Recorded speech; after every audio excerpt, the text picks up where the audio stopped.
Graça, paz e alegria. A porção de hoje recomendada para a leitura da Bíblia em um ano no plano sequencial é 1 Samuel, do capítulo 4 ao capítulo 7. A Arca do Senhor tinha sim a sua importância. O Senhor mesmo deu instruções a respeito dela e tudo mais. Até hoje nós temos teorias em livros, em canais de documentários de história e tudo mais. Nós temos várias teorias sobre onde ela poderia estar, se está escondida, se está destruída. Ainda há quem acredite sim seguir as pistas para encontrar a arca no melhor estilo do filme do Indiana Jones. Pessoalmente, eu tenho a impressão que não acharemos, até que a profecia que temos no Apocalipse se cumpra, o santuário de Deus que está no céu se abra e então ela apareça lá, como diz aquele texto lá no capítulo 11, que nós veremos lá em dezembro, se assim o Senhor nos permitir. Israel tenta batalhar contra os filisteus e perde. Busca então a arca do Senhor. Se buscasse o Senhor da arca... É claro que a arca tem sim a sua importância, como eu já falei, o Senhor mesmo deu instruções a respeito dela, mas sem o Senhor, ela é um objeto, ela é um símbolo. Assim, então, a importância da arca está naquilo que o Senhor mesmo revela.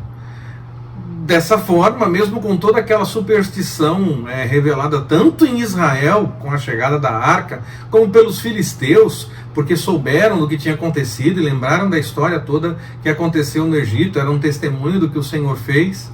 Ainda assim, Israel perdeu a batalha da mesma forma. A profecia contra Eli começa a se cumprir e os seus filhos são mortos. A grande crise de Eli, pelo que mostra o texto, não parece ter sido a morte dos seus filhos. Era profecia, ele sabia que o Senhor cumpre aquilo que diz.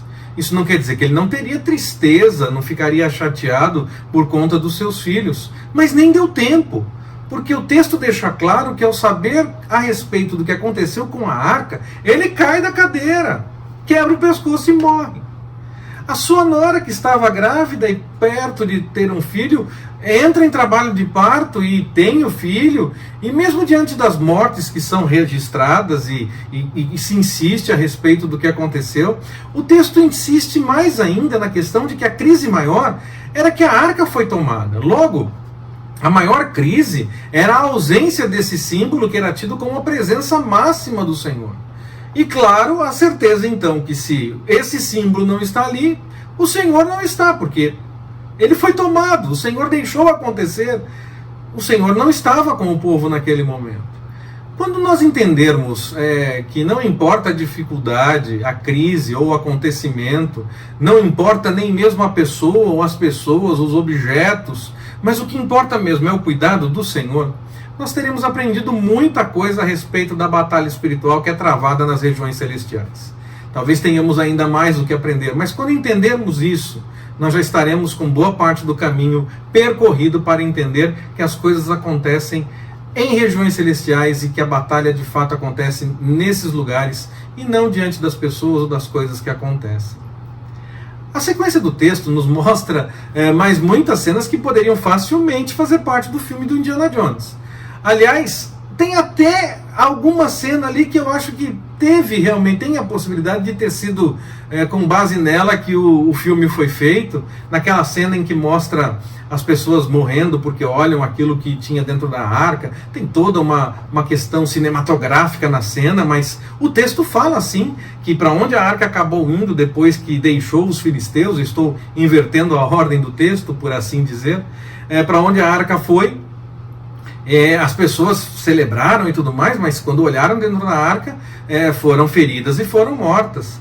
É claro que a arca mesmo não fazia essas coisas, era o Senhor quem fazia essas coisas por conta do simbolismo que ela representava e tentando deixar claro que havia sim a necessidade de certo ritual, mas tomando cuidado de fato com a busca pelo Senhor e não simplesmente pelo objeto, ainda que o objeto tivesse sim a sua importância. Nem mesmo foi a arca que fez aquilo tudo com Dagon, mas foi o Senhor mesmo. Ele não divide a sua glória com ninguém. Agora, para quem via a arca e via que estava acontecendo essas coisas todas, porque ela estava ali, tinha toda essa superstição de que o objeto tinha sim seus poderes, era ela que era vista como quem fizesse todas essas coisas. Os filisteus até, voltando para a ordem do texto, né, já falei a respeito de Dagon, então já voltei para a ordem do texto.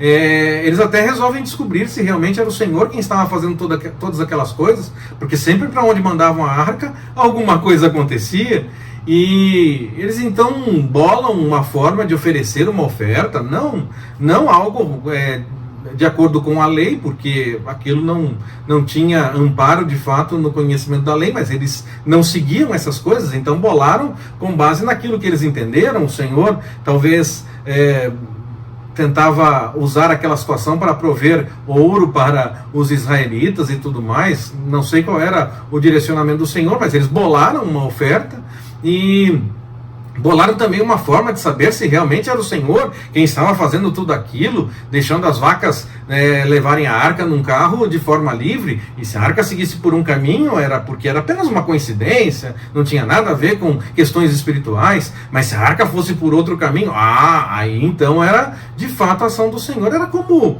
aquela questão de Gideão com o algodãozinho e o orvalho, uma certa comparação, porque afinal de contas eles tentavam discernir a partir de um acontecimento que não tinha direcionamento meramente humano. Se o Senhor direcionasse de tal forma, o acontecimento mostraria se realmente Deus estava agindo a partir daquela situação. E tudo foi confirmado. A arca chegou aonde tinha que chegar para confirmar aos filisteus que era o Senhor realmente agindo.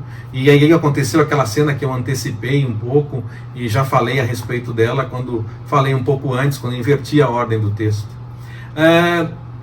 A questão toda não estava no poder da arca em si, mas no poder do Senhor que era representado ali.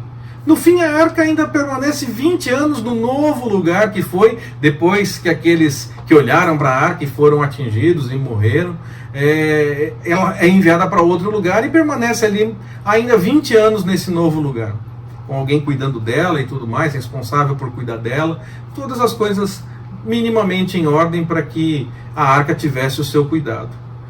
A história meio que resume muita coisa do que Samuel fez nesse período, e quem sabe faça alusão sim a outras tantas coisas que ele fez no futuro, ainda que não apresente os detalhes de uma por uma. Nós ainda teremos outros detalhes da atuação de Samuel na sequência do texto, mas se o livro terminasse aqui, seria um desfecho sim, um desfecho bem resumido e sem detalhes, mas deixando claro que Samuel fez muitas coisas. Nós ainda veremos muitas outras coisas que aconteceram a partir da vida de Samuel, que o Senhor agiu a partir da vida dele.